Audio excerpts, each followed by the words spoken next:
Alright, this isn't my normal filming location, obviously.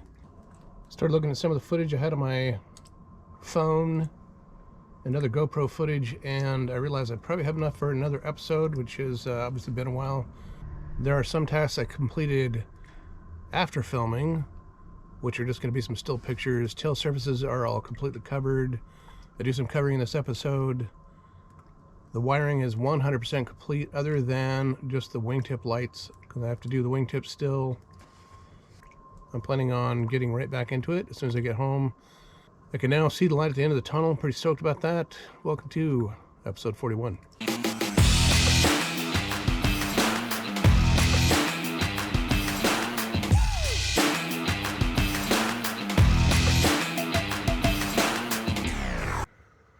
I just spent several days in here. These three wires right here will go to a Deutsch connector to the SkyFX GPS antenna, which is going to be up here. I put in this piece of aluminum going across here to support, give strain relief for everything else that's in place. This is my current sensor. This is the forest of tabs, so all the ground connections for the entire back of the aircraft, everything behind the firewall goes to that. And then of course the battery terminates there also. This one wire is for the battery fault indicator. What you're looking at here is a Deutsch connector to a strip of red LED lights that I put on top. I need to be able to disconnect it because it's going to be stuck to the glare shield. Then this is my nav and strobe lights.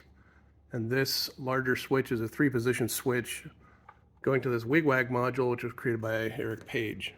And this is my lights.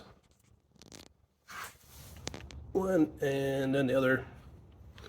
Those are Cyclops Adventure right here in Puget Sound. Same exact lights I had on my last motorcycle. Fantastic lights. Anyway, so middle position will be on, and then all the way to the top will be a wigwag function. Forward side of the firewall has another forest of tabs, so all the ground connections from the forward side go to here, and then of course that is through bolted to the one on the other side. So there's a ground wire from here, goes to the back of the starter, and the one from this side goes to the negative terminal on the battery. This side of the panel has the overvoltage protection module, and then it has a battery fault indicator and low oil pressure. And I will show you those in just a minute. What's remaining on this side of the instrument panel is to hook up GPS antennas, one on each of the EFIS displays and then the SkyFX. They're going to go mounted on a shelf that sits right up here. This button right here is part of the overvoltage protection for use during annual condition inspections. And then on the side of the panel you can see battery fault, the charge fault, which is the overvoltage protection, and then the rest of these are just identical looking oil pressure indications. As my fuse is all wired up, and this is what it looks like with the cover. And here's that landing light, strobes, navs, and this is the dial, a dimmer switch for the red LEDs. I do have the USB chargers, one on each side. They both run through this accessory bus. And let's turn this thing on. See if any smoke comes out.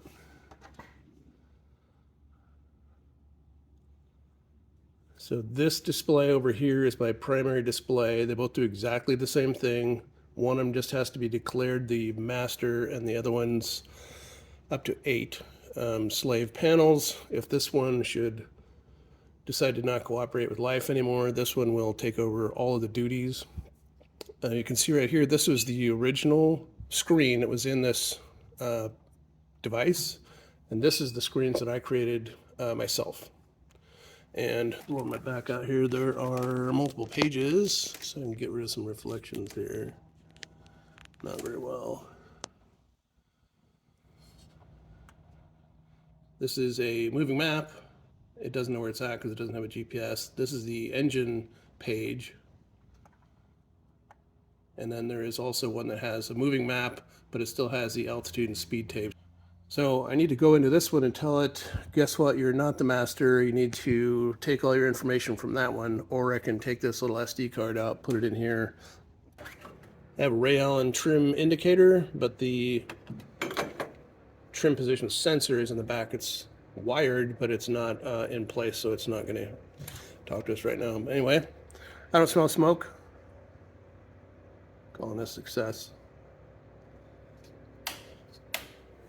Oh yeah, and one of the other parts to the over voltage protection module is this relay, which is how it interrupts the charge going from the stator, which in my engine is on the front right here, to the voltage regulator.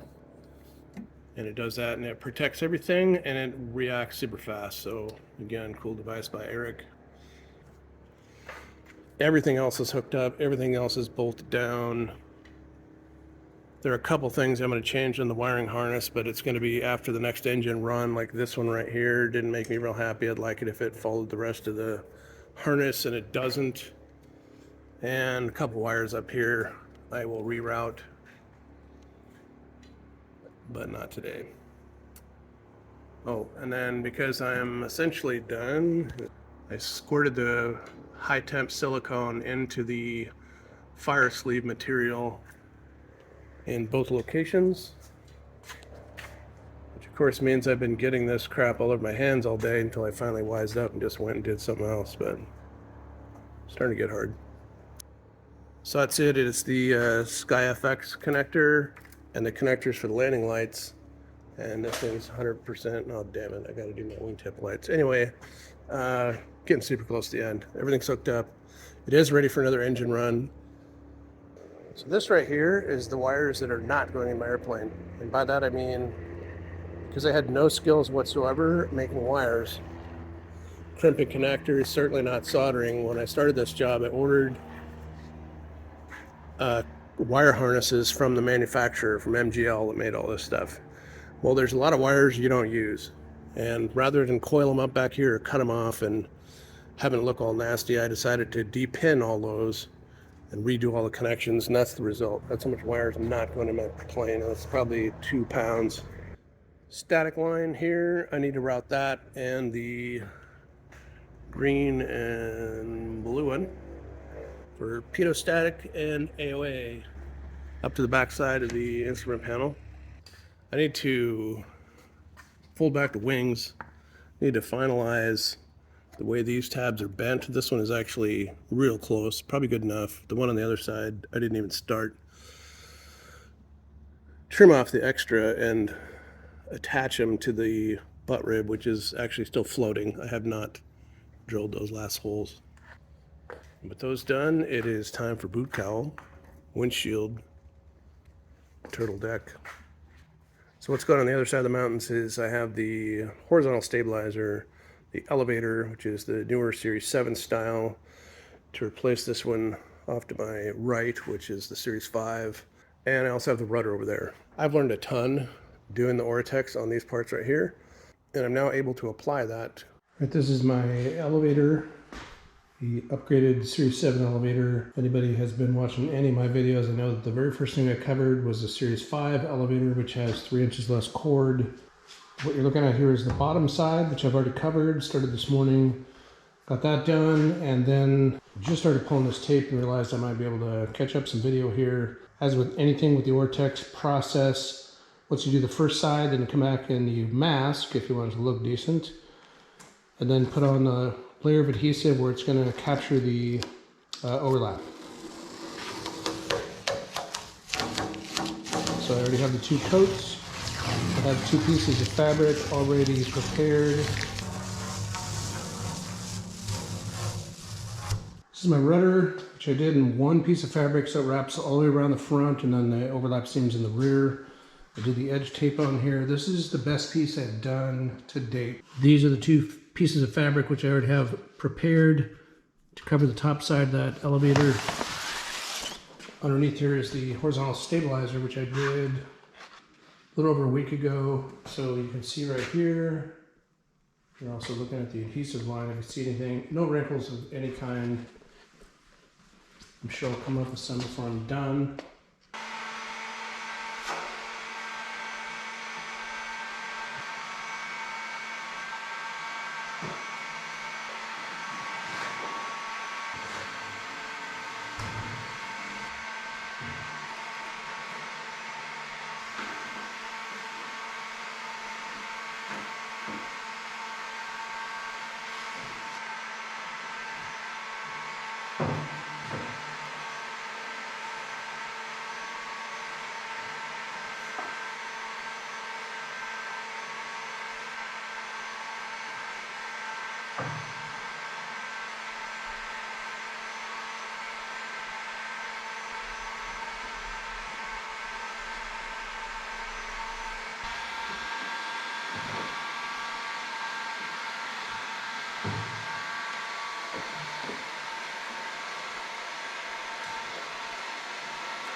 And of course, battery died. Not particularly surprising.